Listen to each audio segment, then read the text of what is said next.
दोस्तों आज के डेट यानी कि 28 फरवरी 2025 को इंडियन स्टॉक मार्केट में बहुत भारी गिरावट देखने को मिला है। कहिए तो मार्केट में एकदम ब्लड बात हो गया है, जिसके बाद से कई सारे नए नए रिकॉर्ड्स बन गए। मसलन आज के दिन 9 लाख करोड़ रुपए का बिकवाली यानी कि 9 लाख करोड़ रुपए स्वाहा। और सिर्फ फरवरी की बात करें यानी कि इस महीने की बात करें तो लगभग 40 लाख करोड़ रुपए की बिकवाली यानी कि 40 लाख करोड़ रुपए स्वाहा। और सिर्फ इस साल यानी कि 2025 की बात करें यानी कि जनवरी 2025 और फरवरी 2025 मिलाकर के बात करें तो लगभग 1.13 लाख करोड़ रुपए की बिकवाली एफपीआईज ने किया है। मतलब कि लगातार मार्केट में ब्लड बात जारी है और इसी ब्लड बात के बीच आज के डेट में बहुत भारी गिरावट इंडियन स्टॉक मार्केट में देखने को मिला। इसके अलावा एक और बड़ा रिकॉर्ड दर्ज हुआ है, वो ये कि 29 सालों का ये सबसे ज्यादा लंबा गिरावट वाला समय दर्ज किया गया। यानी कि 1996 के बाद 29 साल बाद लगातार 5 महीने तक निफ्टी 50 गिरने वाला रिकॉर्ड भी ये अब कायम किया है, यानी कि ये मार्केट का गिरावट ने कायम किया है। तो ये सारे रिकॉर्ड्स आपने देखें जो मार्केट के गिरावट ने आज कल में दर्ज करने का काम किया है। तो दरअसल आज के डेट में जो इंडियन स्टॉक मार्केट में इतनी बड़ी गिरावट देखने को मिला है, दरअसल किन किन वजहों से इतना बड़ा गिरावट देखने को मिला है, डिटेल में हम इसके बारे में बात करेंगे। इसके बाद हम जानेंगे कि एक्सपर्ट्स का क्या राय है फ्यूचर में मार्केट में इंप्रूवमेंट को लेकर के। डिटेल में सारा कुछ हम इस वीडियो में देखेंगे। तो आगे बढ़ने से पहले हम देखते हैं कि भारत का जो स्टॉक मार्केट में इतना बड़ा गिरावट दर्ज हुआ है, दरअसल निफ्टी 50 और सेंसेक्स का क्या हाल है। इसके साथ साथ हम यूएस स्टॉक मार्केट को भी देख लेंगे। उसके बाद हम पॉइंट टू पॉइंट क्या रीजन है गिरने का उस पर हम बात करेंगे। तो दोस्तों मैं आ गया हूं अपने लैपटॉप स्क्रीन पर। सबसे पहले हम भारतीय बाजार का हाल देखते हैं कि कितने गिरने के बाद कितना पर बाजार बंद हुआ। तो आप देख सकते हैं निफ्टी 50 1.86% की गिरावट सिर्फ और सिर्फ आज के डेट में हुई है। और ये जो बाजार बंद हुआ है वो 22,124.70 पर।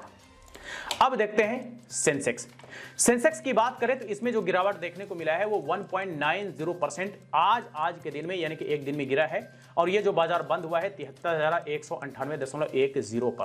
तो ये तो हमने देख लिया निफ्टी 50 और सेंसेक्स। अब चलिए देखते हैं यूएस का स्टॉक मार्केट का क्या हाल है।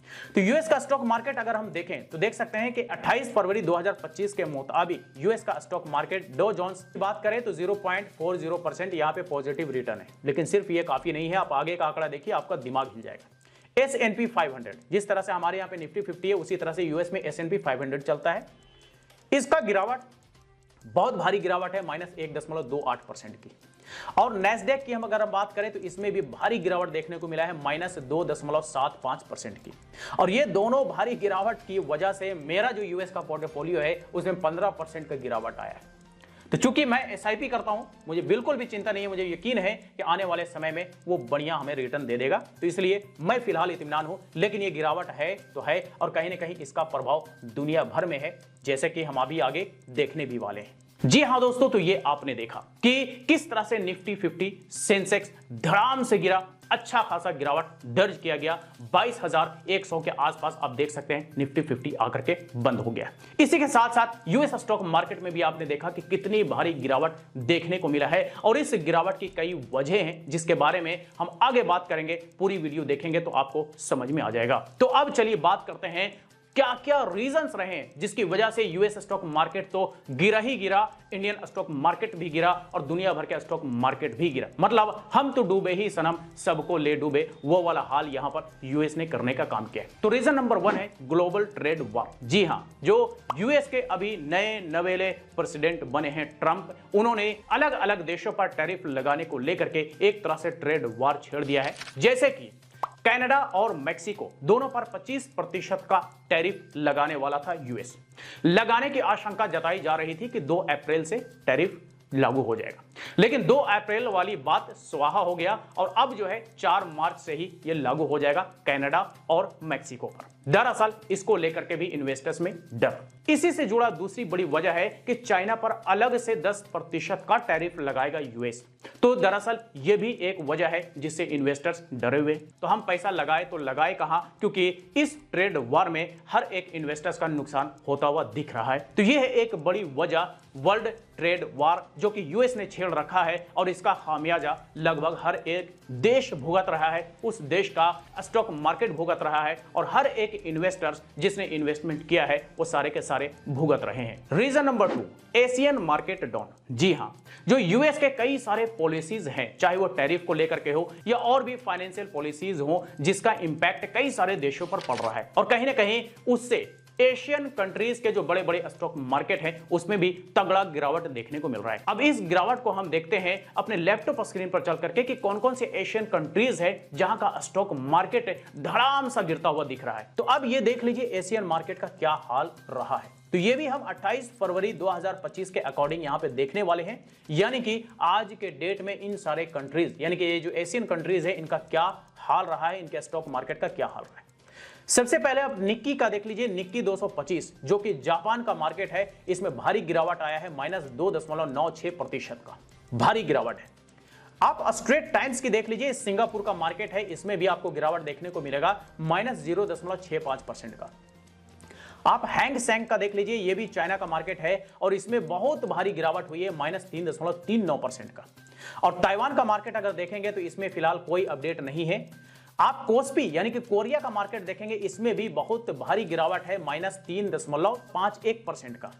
और आप सेट कंपोजिट का देखेंगे तो इसमें -1% का गिरावट है। जकार्ता का स्टॉक मार्केट देखते हैं यानी कि इंडोनेशिया का, तो -3.43% का गिरावट है। शांघाई कंपोजिट जो कि चाइना का ही स्टॉक मार्केट है, इसमें भी भारी गिरावट आया है -2.02% का।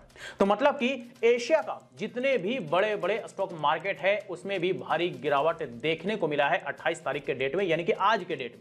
तो भारतीय बाजार अगर गिरा तो वो कोई बड़ी बात नहीं है, क्योंकि दुनिया भर के जब स्टॉक मार्केट पर प्रभाव पड़ा है, तो अगर फिर भारत का बाजार में इतना बड़ा गिरावट आज के डेट में देखने को मिला है तो ये कोई असाधारण सी बात नहीं है, क्योंकि सभी जगह गिरा है, भारत में भी गिरा है। जी हां दोस्तों, तो ये आपने देखा कि किस तरह से जापान, किस तरह से चाइना, किस तरह से शंघाई, किस तरह से इंडोनेशिया, सारे एशियन कंट्रीज के स्टॉक मार्केट में बढ़िया गिरावट देखने को मिला है, भारी गिरावट देखने को मिला है। तो दरअसल ये अंतरराष्ट्रीय स्तर का जो गिरावट है इसका भी जिम्मेदार कहीं ना कहीं यूएस है, क्योंकि यूएस एक तरह से ट्रेड वार छेड़ रहा है और ट्रेड वार छेड़ने का मतलब कि इसके जद में लगभग सारे कंट्री आएंगे और कंट्री आएंगे तो फिर नुकसान इन्वेस्टर्स का, स्टॉक मार्केट का, ये तो होना तय है और ये जो हो रहा है ये भी हमारे और आपके सामने है। Reason number 3, fear in AI sector, यानी कि एक नया रीजन जुड़ गया है स्टॉक मार्केट गिरने को लेकर के। जी हां, आपने बिल्कुल सही सुना कि एआई सेक्टर में भी एक तरह से डर का माहौल बना हुआ है और ये डर का माहौल है एनवीडिया की वजह से।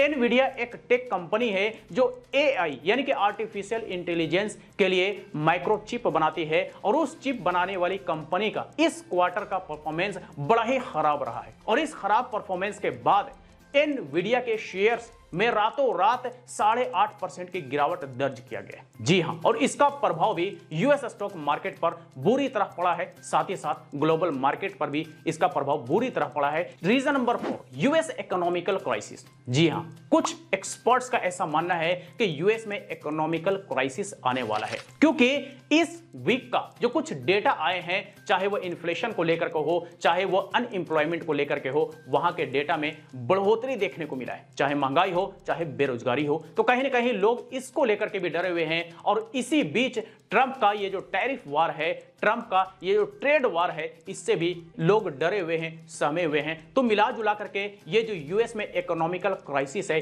इसका भी प्रभाव यूएस के स्टॉक मार्केट में पड़ रहा है और वहां का मार्केट प्रभावित है तो उसके साथ साथ दुनिया भर के स्टॉक मार्केट भी प्रभावित है। तो ये 4 ऐसे बड़े वजह हैं जिसकी वजह से यूएस का स्टॉक मार्केट तो गिरा, साथ ही साथ भारत का स्टॉक मार्केट भी गिरा, आपको चाइना का स्टॉक मार्केट भी गिरा, जापान का स्टॉक मार्केट भी गिरा, शंघाई का स्टॉक मार्केट भी गिरा। मतलब मिला जुला करके दुनिया के जो बड़े बड़े स्टॉक मार्केट हैं, इन सारे रीजन की वजह से सारे स्टॉक मार्केट में तगड़ा गिरावट देखने को मिला है। तो आप डायरेक्टली या इनडायरेक्टली कह सकते हैं कि यह सब गिरावट के पीछे यूएस का हाथ है, कहिए तो ट्रंप के मनमानी का, या कहिए तो जो ट्रंप का तानाशाही रवैया है, दरअसल ये उसका नतीजा है। तो फाइनली अब आपको ये समझ में आ गया होगा कि आज अगर हमारे यहां का स्टॉक मार्केट धड़ाम सा गिरा है तो इसके क्या क्या वजह हैं, और ये सिर्फ गिरावट हमारे ही देश में नहीं बल्कि दुनिया भर के बड़े बड़े स्टॉक मार्केट में भी देखने को मिला है। अब चलिए बात करते हैं कि ये जो गिरावट तो लगातार जारी है, पर क्या सुधार की कोई उम्मीद है?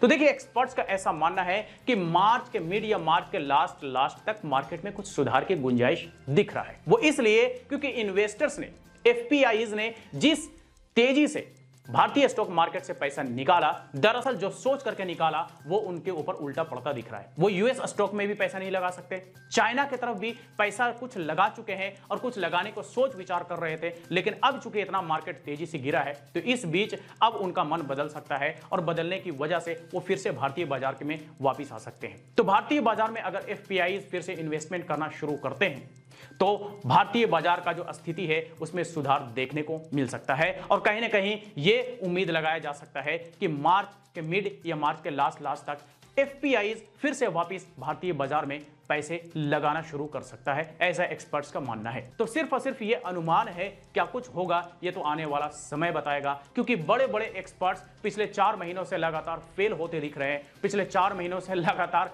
उनका जो अनुमान है वो फेल होता दिख रहा है, तो इसलिए कोई भी एग्जैक्टली नहीं कह सकता, लेकिन जो अनुमान है वो है। वक्त का इंतजार कीजिए, समय बताएगा कि क्या कुछ होने वाला है। तो बस यही कुछ था आज के इस वीडियो में, और किन किन वजहों से आज के डेट में हमारे देश का स्टॉक मार्केट धड़ाम से गिरा, ये भी आपने यहां पर देखा। तो फिर मुलाकात होती है किसी नए वीडियो के साथ, तब तक के लिए बाय बाय।